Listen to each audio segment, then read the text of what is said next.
Hi, today's video podcast is on meetings with elected officials and their staff. Prior to the meeting, you need to schedule an appointment and prepare for your meeting. This may occur a few days or even a few weeks in advance. And of course, determine whether the meeting is occurring at the legislator's capital office or their district office.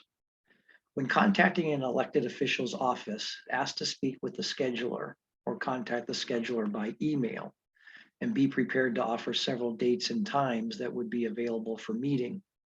You'll need to provide a list of individuals who be attending the meeting, and don't be surprised if the scheduler asks you to fax or email a formal meeting request or even fill out a form that the office utilizes. Prior to the meeting, you need to determine what specifically you're going to ask for. Asking for something specific is one of the key ways to get the attention of an elected official and their staff. You want to make a clear, concise request, and that'll help make your meeting more effective for both parties. In addition, before you meet with your elected official, it's important that you take some time to learn about the official and his or her own priorities. Knowing who your elected official is, why you're meeting with them, of course, are critical, but you also need to find out a little bit about them. Also, determine any roles for yourself and the other participants in the meeting. Is everyone from the same organization or the same industry or sector? If there are multiple persons, do you want to designate a group leader who should open and close a meeting? That's probably the best approach. But will one or more persons present perhaps a key message in the meeting? Of course, dress appropriately. It is a business meeting and you should be in business attire. And within a day or two of the planned meeting, make sure you confirm your meeting.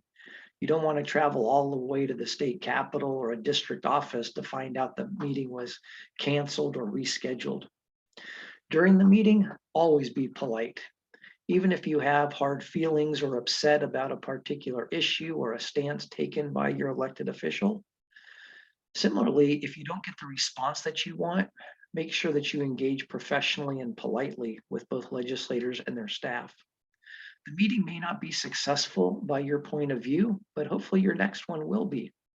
You don't want to upset the official or their staff when you meet with them on your next issue or you have your next request to present. Of course, always tell the truth. Do not be misleading or threatening. It'll mark the end of your ability to have meetings with that official or their staff.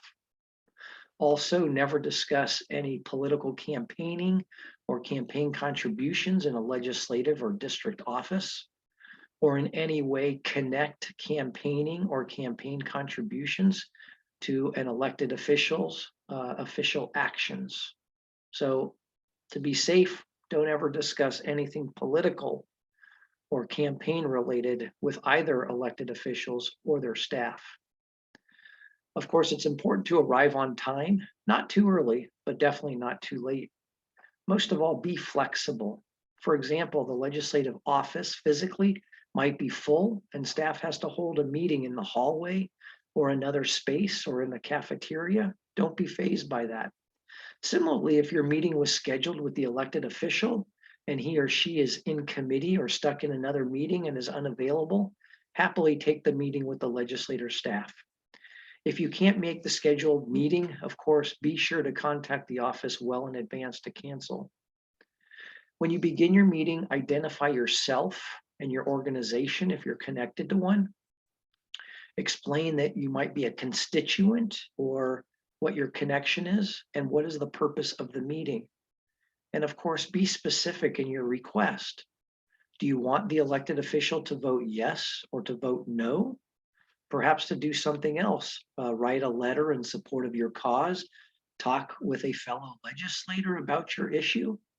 If your request or your message is too vague, then the official or the staff might be general or vague in their response. So to be more effective with your request, you got to be specific. And at the conclusion of the meeting, of course, thank them for their time. Be sure to leave a one-pager or what we sometimes call a leave behind with the official and their staff. And if they're both there, make sure that each gets the same information. The legislator might ask just for their staff to hand it or may pass their piece of paper over to the staff, but make sure you pay them both the courtesy. These materials should explain your issue and what your message is. And don't forget to include contact information in case anyone has follow-up questions or wants to reach out to you after. Then after the meeting, you should send a quick thank you note to the legislator or his or her staff for taking the time to meet with you. This is also an opportunity for you to follow up to reiterate your message or your request, or just to let them know that you'd be happy to serve as a resource to them. And of course, be sure to acknowledge any position that the legislator stated. If, for example, he or she committed to vote aye or to vote no on a particular bill or issue, make sure that you acknowledge that as well.